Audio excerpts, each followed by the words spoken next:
गर्व रहा है कि बीती सदियों में हमने दुनिया को एक से बढ़कर एक बेहतरीन साइंटिस्ट, बेहतरीन टेक्नीशियंस,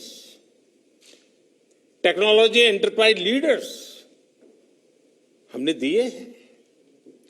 लेकिन ये 21वीं सदी है और तेजी से बदलती हुई दुनिया में भारत को अपनी वही प्रभावी भूमिका और उसको निभाने के लिए और अधिक तेजी से हमें खुद को भी बदलना होगा। और इसी सोच के साथ अब देश में इनोवेशन के लिए, रिसर्च के लिए, डिजाइन के लिए, डेवलपमेंट के लिए, एंटरप्राइज के लिए जरूरी इकोसिस्टम तेजी से तैयार किया जा रहा है। अब बहुत ज्यादा जोर दिया जा रहा है क्वालिटी ऑफ एजुकेशन पर। 21वीं सदी की टेक्नोलॉजी को साथ लेकर 21वीं सदी की जरूरतों को पूरा करने वाली एजुकेशन सिस्टम भी उतनी ही जरूरी है। प्रधानमंत्री ई विद्या कार्यक्रम हो या फिर अटल इनोवेशन मिशन, देश में साइंटिफिक टेम्परामेंट बढ़ाने के लिए अनेक क्षेत्रों में स्कॉलरशिप का विस्तार हो या स्पोर्ट्स की दुनिया से जुड़े टैलेंट को मॉडर्न फैसिलिटीज और आर्थिक मदद, रिसर्च को बढ़ावा देने वाली योजनाएं हो या फिर भारत में world class 20 institutes of eminence के निर्माण का मिशन, ऑनलाइन एजुकेशन के लिए नए संसाधनों का निर्माण हो या फिर स्मार्ट इंडिया हैकाथॉन जैसे अभियान, प्रयास यही है कि भारत की एजुकेशन और आधुनिक बने, मॉडर्न बने, यहां के टैलेंट को भरपूर अवसर मिले। साथियों, इस कड़ी में कुछ दिन पहले देश की नई एजुकेशन पॉलिसी का ऐलान किया गया है। ये पॉलिसी 21वीं सदी के नौजवानों की सोच, उनकी जरूरतें, उनकी आशाओं, अपेक्षाओं और आकांक्षाओं को देखते हुए बनाने का व्यापक प्रयास हुआ है। 5 वर्ष तक देश भर में इसके हर बिंदु पर व्यापक डिबेट और डिस्कशन हुए हैं, हर स्तर पर हुए हैं और तब जाकर ये नई नीति बनी है। ये सच्चे अर्थ में पूरे भारत को, भारत के सपनों को, भारत की भावी पीढ़ी की आशा आकांक्षाओं को अपने में समेटे हुए नई भारत की शिक्षा नीति आई है। इसमें हर क्षेत्र, हर राज्य के विद्वानों के विचारों को समाहित किया गया है और इसलिए ये सिर्फ एक पॉलिसी डॉक्यूमेंट नहीं है, बल्कि 130 करोड़ से अधिक भारतीयों की एस्पिरेशंस का रिफ्लेक्शन भी है। साथियों, आप भी अपने आसपास देखते होंगे, आज भी अनेक बच्चों को लगता है कि उनको एक ऐसे विषय के आधार पर जज किया जाता है जिसमें उसका कभी इंटरेस्ट था ही नहीं। माँ बाप का, रिश्तेदारों का, दोस्तों का, ओवरऑल एनवायरनमेंट का प्रेशर होता है, तो वो दूसरों द्वारा चुने गए सब्जेक्ट्स मजबूरन पढ़ने लगते हैं। इस अप्रोच ने देश को एक बहुत बड़ी आबादी ऐसी दी जो पढ़ी लिखी तो है, लेकिन जो उसने पढ़ा है उसमें से अधिकांश उसके काम नहीं आता है। डिग्रियों के अंबार के बाद भी वो अपने आप में एक अधूरापन महसूस करता है। उसके भीतर जो आत्मविश्वास पैदा होना चाहिए, जो कॉन्फिडेंस आना चाहिए, उसकी कमी वो महसूस करता है। इसका प्रभाव उसकी पूरी लाइफ की जर्नी पर पड़ता है। साथियों, नई एजुकेशन पॉलिसी के माध्यम से इसी अप्रोच को बदलने का प्रयास किया जा रहा है। पहले की कमियों को दूर किया जा रहा है। भारत की शिक्षा व्यवस्था में अब एक सिस्टमेटिक रिफॉर्म, शिक्षा का इंटेंट और कंटेंट दोनों को ट्रांसफॉर्म करने का प्रयास है। Friends, the 21st century is the era of knowledge. This is the time to increase focus on learning, research, innovation. And this is exactly what India's National Education Policy 2020 does. This policy wants to make your school, college, and university experience fruitful, broad-based, one that guides you to your natural passions. Friends, you are among the best and brightest of India. This hackathon is not the first problem you have tried to solve, nor is this the last. I want you and youngsters like you not to stop doing three things: learning, questioning, solving. When you learn, you get the wisdom to question. When you question, you get out of the box methods to solve problems. When you do that, you grow.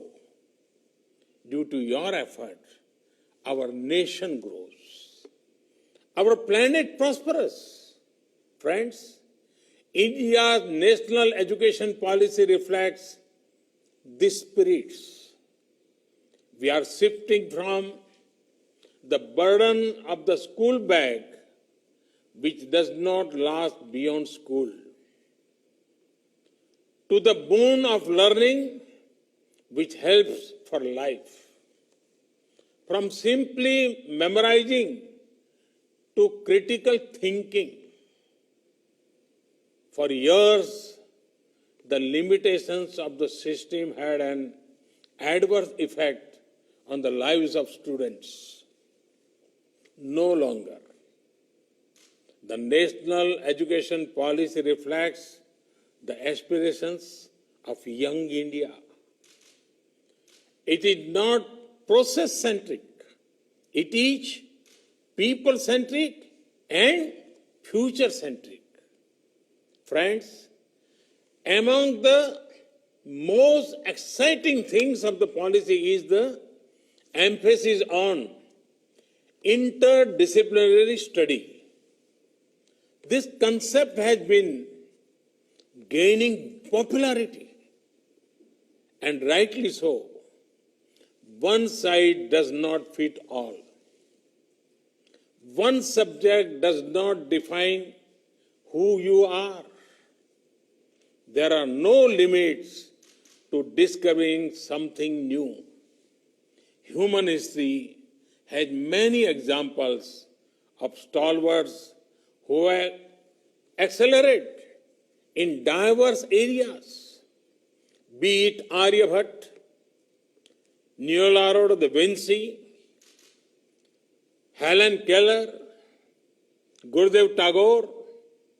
Now, we have done away with some traditional boundaries between arts, science, commerce. If someone is interested, they can learn maths and music together, or coding and chemistry together. This will ensure the focus is on what the student wants to learn, rather than what the student is expected to be. to do by society. Interdisciplinary studies gives you control. In the process, it also makes you flexible.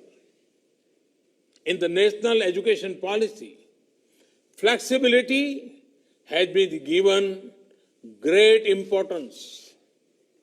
There are provisions for multiple entry and exits. No one-way streets for students. एक सांकड़ी गली नहीं होगी अब. The undergraduate experience can either be a 3 or 4 year journey. Student will enjoy the advantage of an academic bank of credit, which will store all the academic credits acquired. This can be transferred and counted in the final degree.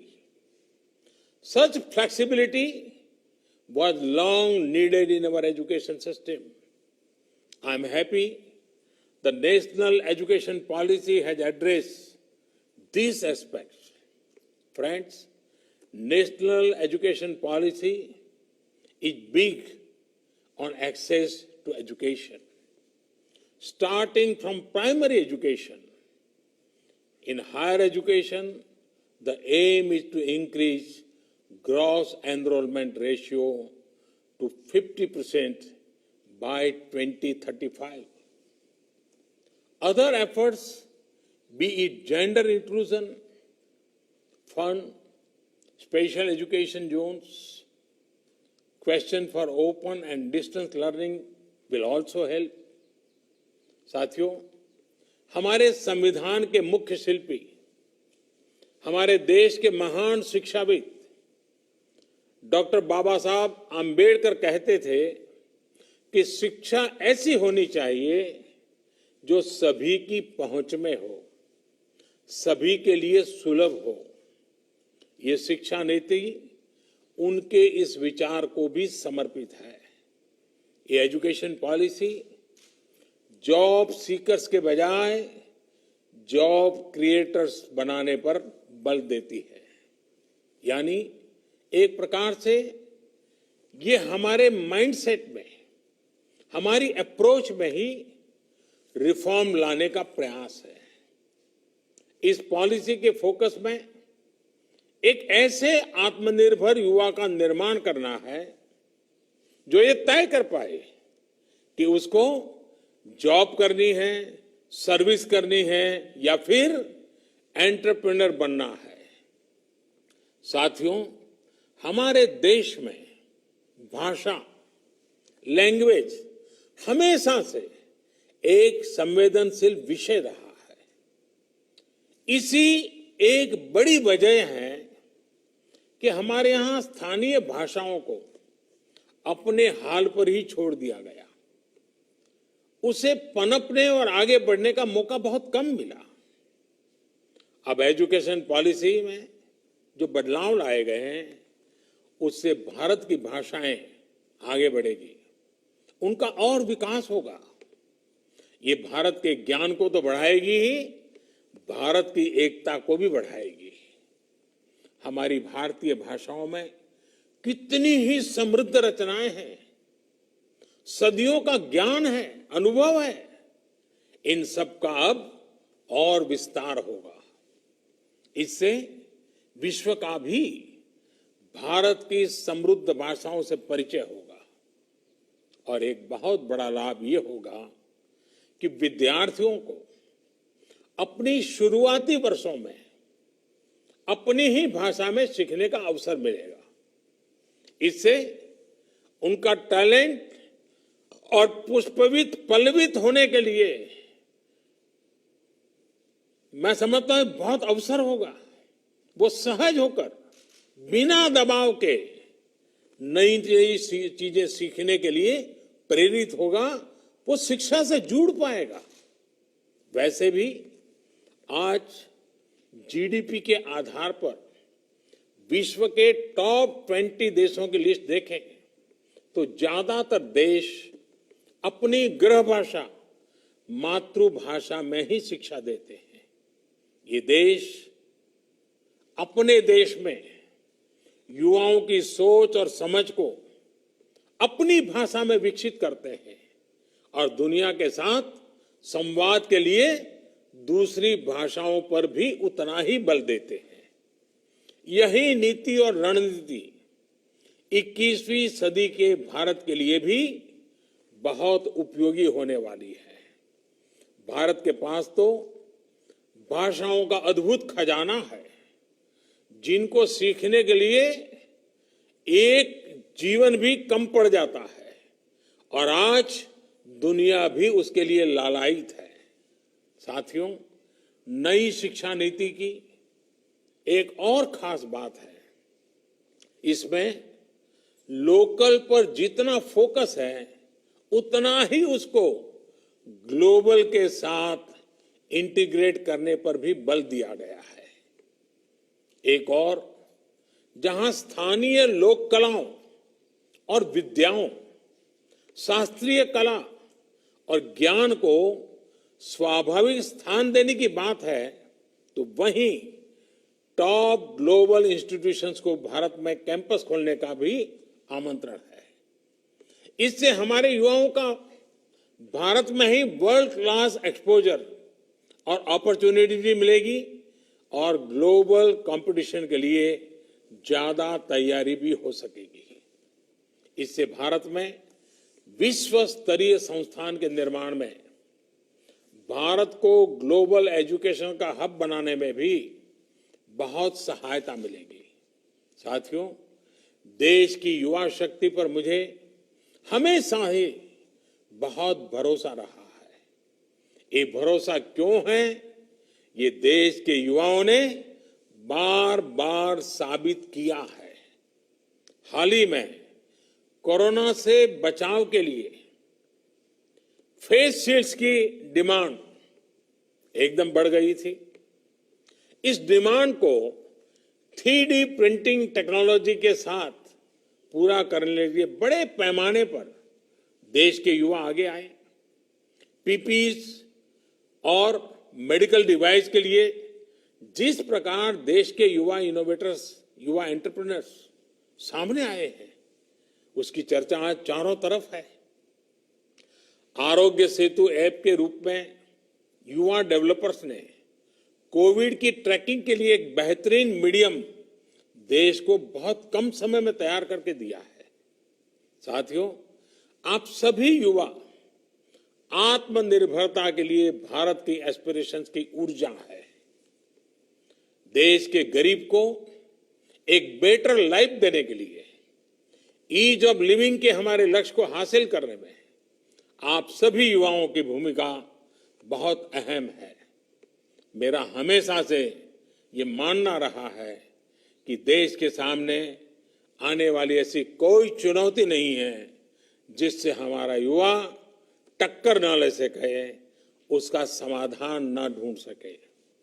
हर जरूरत के समय जब भी देश ने अपने युवा innovators की तरफ देखा है, हमारे युवाओं ने कभी भी किसी को निराश नहीं किया है। स्मार्ट इंडिया हैकाथॉन के माध्यम से भी बीते सालों में अद्भुत इनोवेशंस देश को मिले हैं। मुझे पूरा विश्वास है कि इस हैकाथॉन के बाद भी आप सभी युवा साथी देश की जरूरतों को समझते हुए देश को आत्मनिर्भर बनाने के लिए नए नए सॉल्यूशंस पर काम करते रहेंगे। एक बार फिर आप सभी को बहुत बहुत शुभकामनाएं देता हूं। बहुत बहुत धन्यवाद।